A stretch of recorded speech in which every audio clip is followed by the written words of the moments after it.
If two bros are now moving into the White House, there is something so radical. A little bit of me is quietly impressed. The Zelensky call, Musk is sitting in on it. Cabinet decisions, Musk is sitting on it. Going to see Joe Biden, Musk is there. How much more Musk can any human being take? The question is, who is the more powerful? Is it the richest man in the world, or is it the democratically elected president? I don't think I've washed my hands for 10 years. Really, I don't really wash my hands ever. Help me! No, I inoculate myself. It's just not, germs are not a real thing. I can't see them, therefore they're not real. So you're becoming immune to all of the exactly, bacteria. I can't get see them. You might want to get used to that voice because it's America's next Secretary of Defense. Donald Trump has just nominated a Fox News host who once injured a man when missing a target in an axe-throwing contest. That is Pete Hegseth. And you might think it's surprising that Donald Trump would appoint him when Trump is such a well-known germaphobe and doesn't like shaking hands with people because he fears they haven't washed their hands.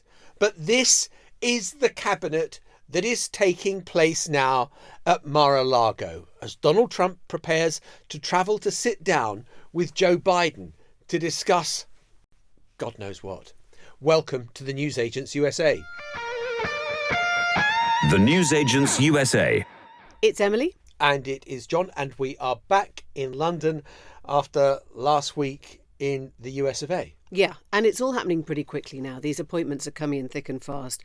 And to give Pete Hegseth his due, he's not just a Fox News host, although he has been there for 10 years, and it is probably where Donald Trump knows him best from. But he is also a former Army National Guard officer. He served in Iraq, in Afghanistan, a decorated vet, as they say. And he has pretty much come out of the blue on this one. If you were looking for names for the next Secretary of Defense, he would not have been on the list even of most MAGA people at this stage. They've been quite surprised that he has now rocketed to the top spot on an issue that will become, you would think, pretty dominant in the first few weeks of Trump's administration when he's declared an end to foreign wars and an end to whatever Putin is trying to do next in Ukraine and Europe. So you're absolutely right. For the last 8 years, he's been on Fox and Friends Weekend as one of the anchors on that show. So what has he got that commends him to Donald Trump? Well, he's loyal, he's on TV, he's good looking, he's tall, he's chisel-jawed, and he is a vet. He may know how to strip down an M4 carbine rifle, the standard issue of the US Army, but the Pentagon has a budget of $841.4 billion. What does he know about managing this gigantic, sprawling defence organisation? And that is why people are really arching an eyebrow at his appointment, and some even questioning that although there is a Republican majority in the Senate, he may be problematic to get confirmation for. So to crystallise why he has probably got this job is to quote him on his position in terms of other army personnel. First of all, you've got to fire the chairman of the Joint Chiefs. This is Hegseth's words some time ago. Any general, any admiral or whatever who was involved in diversity, equity and inclusion programmes or woke shit has got to go. And this, I think, takes you to the heart of the kind of, the new look defence, the new look army, which is that Donald Trump has vowed to fire woke generals. Now, like so many of these statements, this has got people running around saying, what is a woke general? Do you know a woke general? What would a woke general look like? Would a woke general have to be non-Aryan? Would a woke general have to be talking about, would it just be a woman? I mean, what is a woke general? But the point is that Donald Trump has made this a sort of a centrepiece of whatever he's going to do to the army because he doesn't like the idea. And I guess this plays into the whole strongman, authoritarian, muscular figures. He doesn't like the idea that the army would be bending to the whims of things that weren't just about war. And the other thing that drew him to Donald Trump's attention, do you remember the case of Eddie Gallagher? He was the Navy SEAL who had committed war crimes and been found guilty of doing the most monstrous things when he was in this elite kind of military organisation. Hegseth lobbied hard that he should be pardoned and that other soldiers who had committed war crimes should also be pardoned, and Donald Trump loved it and pardoned them. And so he has claimed to Donald Trump... war crimes are not woke. You're fine on that. That's all right, because that's being toughened in the military. Yeah. You've got to do bad shit. You know, you've got to do bad shit. Yeah. And so Pete Hegseth now is... Donald Trump has nominated him. I mean, we'll see whether he gets confirmation or not. But there's something else that Donald Trump, and we're going to talk about a few other names, but I just want to talk about something else called recess appointments, which sounds so innocuous. The whole point of appointing a cabinet in Washington when you're the president is that you can appoint whoever you like, unlike in British politics where you have to be elected representative or be in the House of Lords before you can be a cabinet member. In America, you can appoint anyone, but they have to go through a confirmation hearing of the Senate. Donald Trump is saying recess appointments. If I want to appoint someone and the Senate isn't sitting, I can just do it and they don't need confirmation. So one of the fundamental checks and balances of the US Constitution, Donald Trump wants to sweep away. So one of the first picks he has to make is who to make head of the Senate Majority Leader. So in the ring are three names: Rick Scott of Florida, John Cornyn, and who's the other John? Thune. Okay. And he has basically pre-interviewed them and said, anyone who wants to be my Senate Majority Leader has to back me on this one point that you were making. My cabinet appointments have to be made during recess, or they have to be made when the Senate doesn't have to confirm them. And each of these three individuals has gladly signed up to that. Now, why is that important?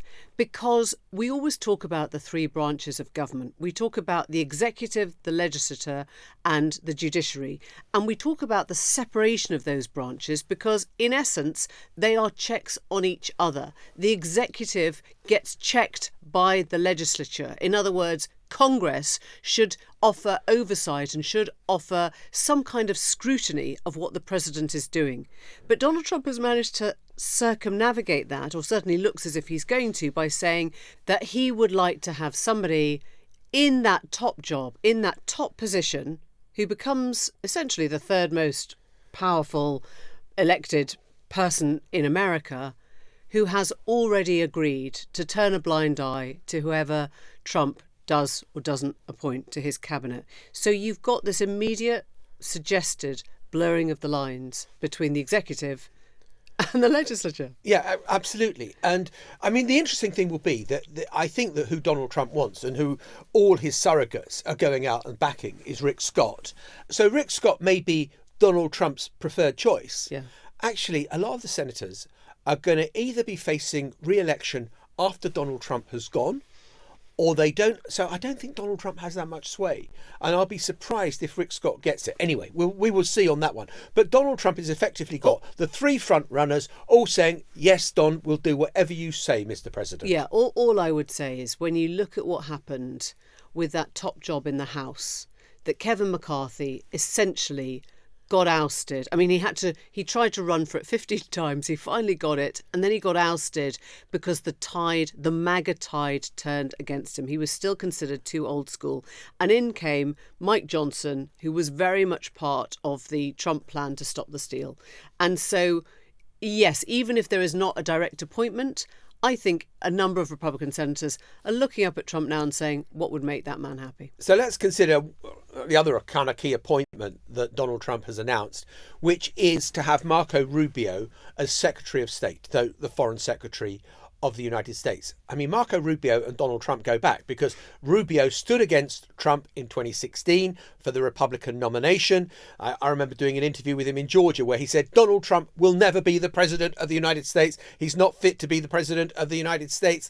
And he's now been on a bit of a journey, like so many others, and he now is on side. But at the time, in 2016, he was making jokes about the size of Donald Trump's hands. He's always calling me Little Marco. And I'll admit, the guy, he's taller than me. He's like 6'2", which is why I don't understand why his hands are the size of someone who's 5'2". Have you seen his hands? They're like this. And you know what they say about men with small hands? I remember watching that debate live, and when Rubio went there were kind of gasps, which I think goes to the heart of the kind of Trump paradigm, which is that Trump can make jokes like that. Rubio couldn't. And actually, his demise came pretty shortly after that. It was as if he had lowered himself to a place that was beneath him. He was, he's a Florida senator. He's the son of I think, first generation Cuban immigrants. And he was always somebody who was quite hawkish on foreign affairs, very, very anti-China. And that was the point in 2016 where he basically crashed and burned because he couldn't be kind of gutter funny in the way that Trump could. And Trump hated him. And when he was sort of back in the ring this time round, and there were questions about him being the VP, we all thought that actually he was being led up the garden path, that there would be no job for him at the end of this, that Trump just wanted to humiliate him publicly and remind everyone that he'd come round, because we know that the thing Trump most adores is loyalty. He wants loyalty. And Rubio started off on the wrong side, but I guess this is his kind of Damascene conversion. And he's now in this job, which is arguably the most, powerful one after Trump's. And there are MAGA people who are really disgusted that Rubio's back in the room. They don't think he's MAGA enough because of all this baggage that has come before. Well, I think it's going to be really interesting to see the development of US foreign policy if Rubio gets confirmed as Secretary of State, and I'm pretty sure he will, because he's got supporters on the Democrat side as well. He's going to be tough on Cuba. He's going to be tough on Venezuela. He's going to be tough on Iran. He is very pro-Israel. He's going to be tough on Ukraine. He's already said he wants to stop America funding to Ukraine. Exactly. So that's the key, isn't it? Yeah. Where is he going to be on Ukraine? Where is he going to be on Russia? Because he's not a Russian sympathizer in the way that there are some on the MAGA right who kind of look to Russia and think, God, if only America could be a bit more like Russia with its tough stance on, anti-trans rights or gay rights or whatever it happens to be. Yeah. And so I don't think Rubio is that. He's the nearest person that's been appointed so far that you would say is a conventional Republican. Yeah. Yeah. I mean, Rubio and Ted Cruz, if that means anything to you, belong to the sort of 2016 Republican intake. Neither of them went on to work in the first Trump administration. Really interesting to see what happens here. Let's go through a couple of other roles, because one of the ones that I think you should keep an eye on is Stephen Miller. He will be working with Susie Wiles as the Deputy Chief of Staff. And why Stephen Miller's really interesting is he is basically the architect of the Muslim ban last time round. He is an absolute Trump MAGA loyalist. Trump once again reinforcing, appreciating that loyalty.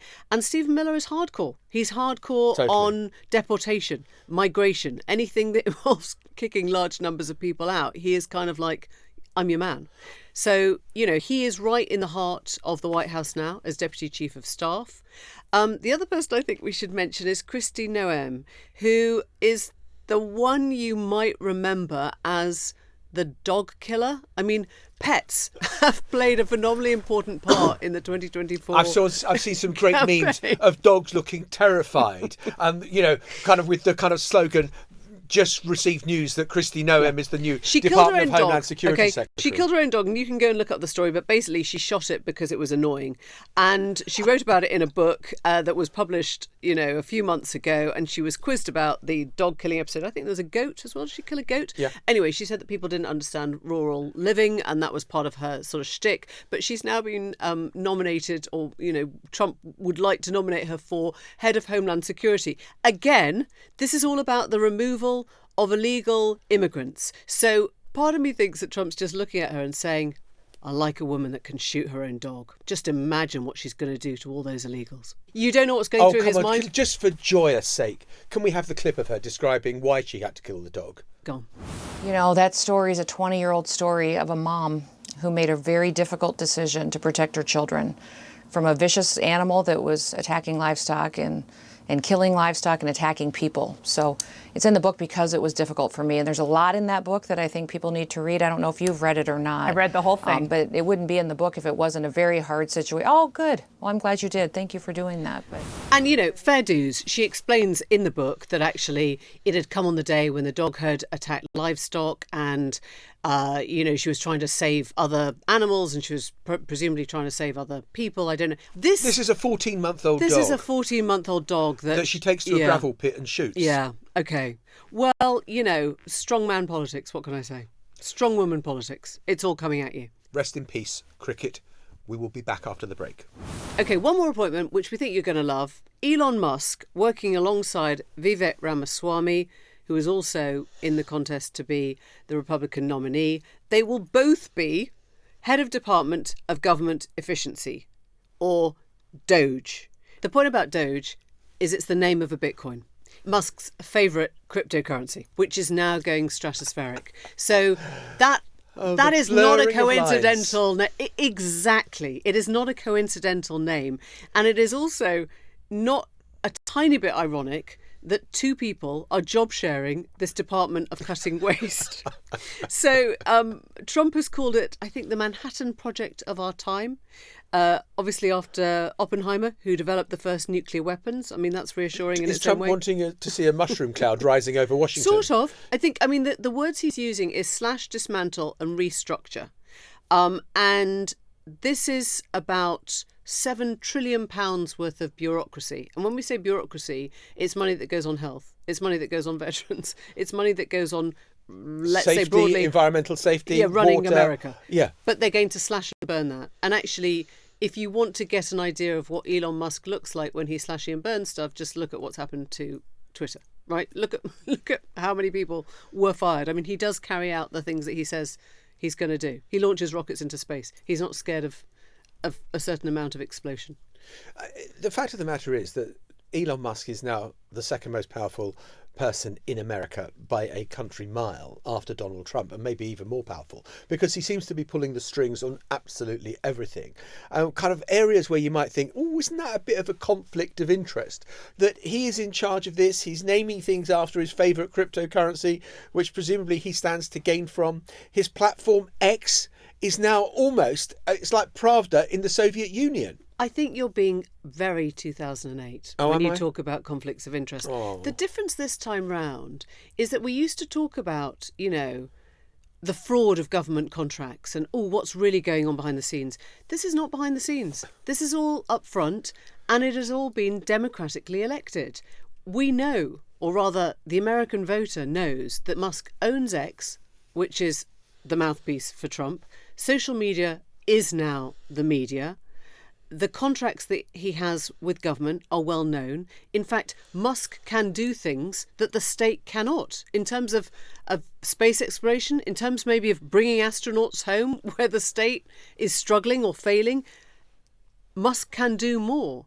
And he's been described in sort of certain, let's say, meme circles as the new First Lady. You will find memes just saying, look, picture of the First Lady topless. And there'll be a picture of Musk sitting on a beach, right? I mean, people are talking in terms of not just him getting into Vance's space, but into Melania's space, probably happily vacated. It is Musk that will go with Trump to see Biden at the White House today. Well, that is still to be confirmed. I mean, by the time you listen to this, we'll know for certain whether he has or he hasn't. But I mean, this is one of the sacred bits of the US Constitution, obviously ignored by Donald Trump 4 years ago, where he didn't invite Biden to the White House for any kind of handover because he was so busy claiming that the election had been stolen from him. But it's a time-honoured tradition that the outgoing president sits down with the incoming president to talk about some of the things that are non-partisan and how you can be helpful. And the ladies discuss things over tea. And the ladies discuss curtain swatches and what would be a new kind of nice marble tile to have in the bathroom or whatever. Anyway. I mean, in gender terms, he has shaken this one up. If two bros are now moving into the White House, there is something so radical. A little bit of me is quietly impressed. I reckon that this has catastrophe written all over it, that there'll be Agree. an explosive falling out because of the jealousies of so many of the other MAGA people, that Musk seems to be absolutely glued to Donald Trump's side on everything. The Zelensky call, Musk is sitting in on it. Cabinet decisions, Musk is sitting on it. Going to see Joe Biden, Musk is there. How much more Musk can any human being take? And I just wonder whether this is something that combusts. I'm pretty sure it's something that combusts, because the question is, who is the more powerful? I mean, is it the richest man in the world, or is it the democratically elected president? Is it the man who controls the medium, or the man who puts out the message? And is the person who actually isn't constrained by the panoply of office? I mean, not that Trump has been much in the past, but does it give Musk more leeway to do more stuff that's off the charts? He's not going to be head of any department, any cabinet post that has to sort of go through a confirmation process. Doge, it will shock you to know, is kind of newly invented. And stands outside the normal government circle. Yeah. So Donald Trump has got a very, very rich hitman to do whatever he wants, whenever he wants, putting Musk in an extraordinary position. In a moment, we're going to talk to somebody who fell out with Elon Musk, the famous US anchor, one-time host of a show on X, Don Lemon. Well, joining us now is Don Lemon. He used to be on CNN late at night, an anchor there, until April 23, when they dispatched him and Don started up on his own. And he has done a series of reports during the election campaign, basically just talking to people on the sidewalk, trying to get a sense of where the voters' minds are. And Don, it's great to talk to you. I just want to try and digest where we are a week on from that very comprehensive victory and reading out some of the names of the people that Trump has now appointed or hopes to appoint. Marco Rubio, Elon Musk, Pete Hegseth, Kristi Noem, Susie Wiles. Just give us a sense of what these appointments will mean. Look, Kristi Noem was, I think she was, a respected figure in her state. But then you have the whole killing of the puppies thing, right? And now she is going to be in charge of the government. When you think of Pete Hegseth, I mean, you have like a 4 or 5 star general, 4 or 5 star generals who are usually secretaries of defense, who have, decades of service and that kind of service under their belts, generals. And then you have someone who has been in the military, is a respected member of the military, but then is a host on Fox News. And now he is, poised to possibly become the defense secretary. I don't believe it's going to happen. I think that even Republicans will fight against that. But I think a lot of these folks, it's laughable.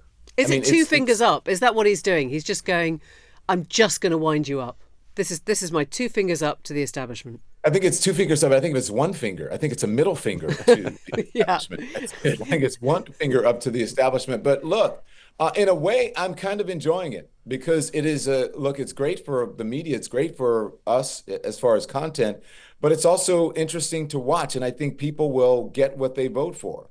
I don't know if you guys know the old saying, I never thought the leopard would eat my face. You think you're one of them, you're part of them, and then all of a sudden they eat you up. I think the folks who voted for Donald Trump, many of them, especially immigrants or not illegal immigrants, but especially immigrants, they're going to go, wait a minute, or Latinos, they're going to go, wait a minute, what's happening? My family members are being deported. I think that they're going to get their comeuppance. But, you've got normal folks in there like Mike Waltz, who's kind of a normal Republican. You've got Marco Rubio, who's kind of a normal Republican. You have Susie Wiles, who's never ran anything before except, has been popular in Florida politics, but did a very good job, obviously, with Donald Trump's campaign by simply letting him be Donald Trump. But I think some of the appointments are just laughable, and I think the American people will get what they deserve because that's what they voted for. But isn't it going to be different from the first Trump term?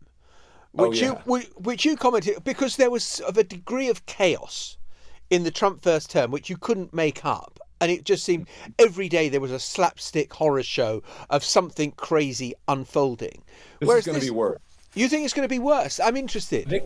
I think it's going to be worse because he knows better now. And I think he's unfettered. Look, the Supreme Court has granted him basically just complete immunity. right? He has won the Senate, is poised to win the House and the Supreme Court. So he has the judicial branch, the legislative branch, and the executive branch of government.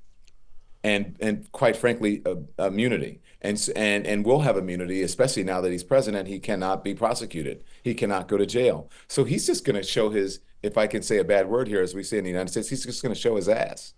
And he's going to do exactly what he wants to do. So I think it's going to be, I don't know if it's going to be more chaotic, but it's definitely going to be something to watch. It's going to be different, and I think it's going to be quite frightening for a lot of people. And some folks are really, really going to love it because they feel like it's going to own the libs, and they're getting their country back.